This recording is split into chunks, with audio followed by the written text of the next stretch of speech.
What is up, my friends? Today we are here talking about how to identify your fear and some of the coping mechanisms and some of the ways that you sort of handle that fear.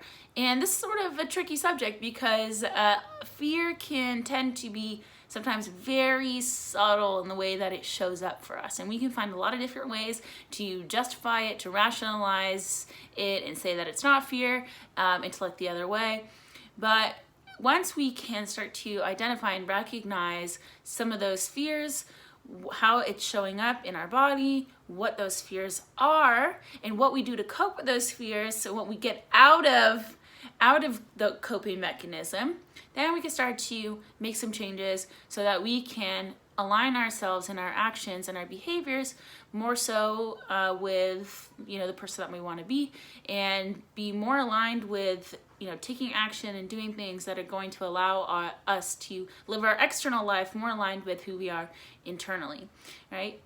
And so something that I've learned about that I want to share with you guys is this idea that when it comes to fear, there is there is the cues that we feel, the triggers that kind of trigger the fear, and then there tends to be a routine, a response, a way in which we deal with the fear in order to get a reward. And the reward tends to be the moving away from the discomfort and the potential pain of that fear. All right, so we have a cue, we have a routine, and we have a reward.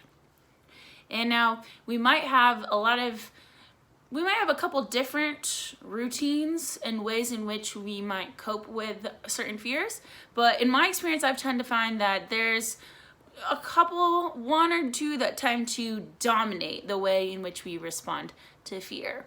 And for me, in my experience, I've been pretty open about this. Like, I have struggled with my relationship to smoking weed, to binge eating, and to binging on TV, right, as a form of numbing out and escaping. A lot of avoidance for me. And I just noticed this not that long ago. This is something, even though we're aware of it, it tends to repeat itself. And we need to be more aware and start changing some of the routines. And so for me, what I've noticed is, like, even, right now I'm just kind of going through some hard stuff in terms of, I left my job, and I'm kind of feeling a lot of uncertainty around what I want to do with my life, where I'm going. I have a lot of uncertainty around a 5-year relationship that I'm in that I don't really know, if we're going to stay together. I don't know what's going to happen.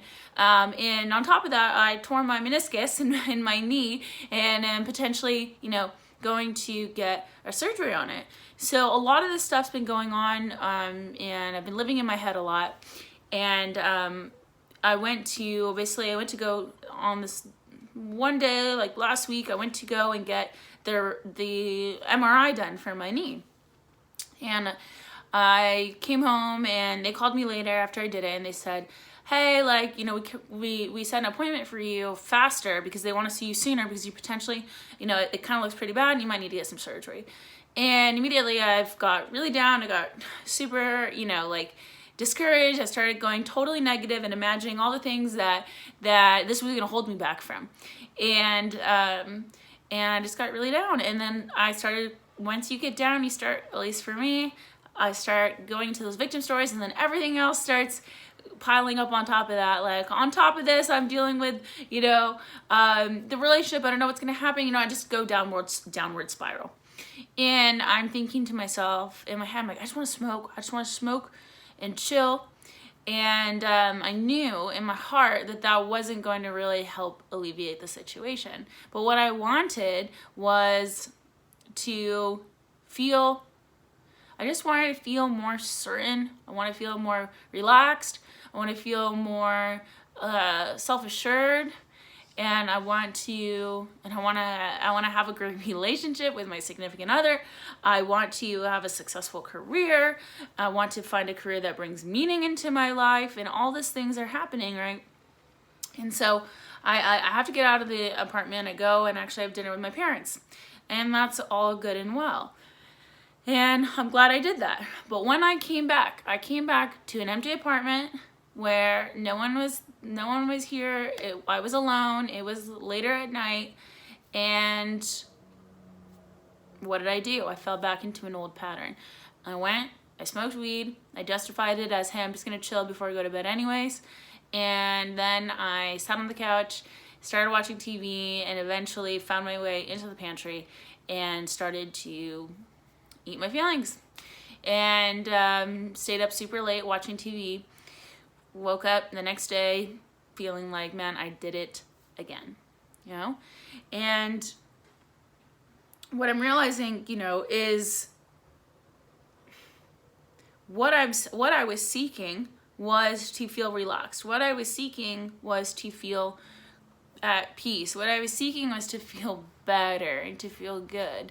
But the routine and the response in which I chose only temporarily alleviated those feelings, because the next day actually I just woke up feeling worse and feeling guilty and feeling bad about myself for doing that again, for doing something that I know is just stemming from a fear response.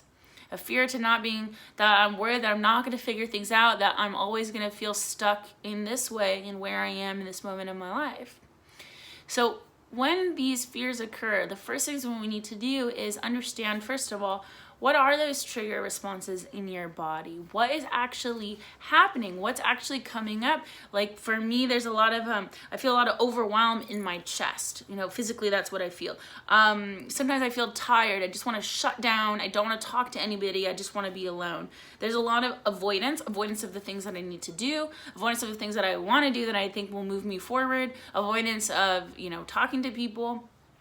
And I tend to just feel like I feel very alone. That's what comes up for me. And so to observe those feelings that come up in your body, what's going on, and to be aware about that, right? Now, you might do things like, I've seen people try to, you might shut down, you might criticize yourself, you might criticize and judge other people as well as yourself. You might be passive aggressive. You might sabotage, you know, you take 2 steps forward, 1 step back. You might try to just push harder and exhaust yourself. There are a lot of different ways in which that fear shows up for us. So you need to first identify, how do you experience your fear? So looking at what's going on in the body, what's going on when we are in that moment of fear, right? And then the other thing is, what do you do? What do you do? What is that routine? What is that response, that pattern that you, what's your go-to way of dealing with your fear? So it might be, I turn to binging on Netflix. I turn to online shopping. I turn to food, right? I turn to drugs or alcohol. I turn to porn, sex, masturbation, right? What are those short-term temporary fixes that you go to? And need to understand what those are. You might run away, right? And then understand, what are those, what are you trying to accomplish by turning and experiencing in that response and that routine? What's the end goal? What is that relief that you're looking for? What's the reward? Right? So it might be that you want to feel relaxed. It might feel that you want to feel relieved of stress. You might want to feel safe and comfortable, right? And understanding that pattern, okay? Now, what we can't do is change the cues and the fear. That's going to happen regardless. And there's really no point in changing the reward. It's not really going to do much for us if we change the reward. What we need to focus on is changing the routine and the response. That's where we can be empowered and we can have choice. What can you do instead of responding in your typical ways, which are now hardwired? And you think about the way your brain works, your neural pathways, because our brain tends to, it wants to do whatever it can to expend less energy. It wants to help us out in that way. So once it's found an activity and a response, like for me, smoking weed, sitting down, watching TV and eating my face off, it recognizes that brings me relief. It recognizes that is when I've gone away from fear and now I'm in a place of calm.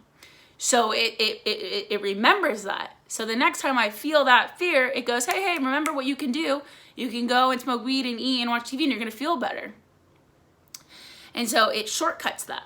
So so every time we respond in that way, we reinforce the neural pathway. Think about it like there's a wire and we just keep threading more wire and wire over that, and we thicken that rope or that wire, whatever, we thicken it. And what we need to do is start unwinding it so that behavior becomes less automatic and less ingrained. So then we need to think, what are those routines and those responses that I can do instead that are healthier, that are more positive, that are more aligned with my values? So for me, I sat down and I said, okay, meditate, breathe, write, color an adult book, adult coloring book, go for a walk. Right? And look, this isn't always easy. Like, I still continue to work on this because sometimes the fear can be so strong.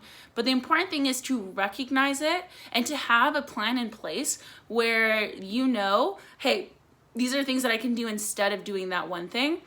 And remind yourself that if you do those things, you can still feel the reward, that the reward will still come. We need to hardwire ourselves. When I feel the fear in that cue, then when I go for a walk, I get the reward of feeling at peace, feeling calmer, feeling better about my state. And so what I want to encourage you to do is start to understand, what are your cues? What are those fears? Like, what's kind of coming up? What can you do differently that will allow you to have a healthier and more positive response that's more aligned with your values and who you really want to be? And then from there, you can start to make better, more informed decisions, and you can have a clear mind, and you can feel a lot more confidence in yourself and knowing how to navigate those inevitable fears, because they're never going to go away. But you can have empowerment and choice and confidence in yourself in the way that you handle that, so that you can live a life that's more aligned and continue to do the things that are going to move you forward and closer to accomplishing your goals. I hope that helps.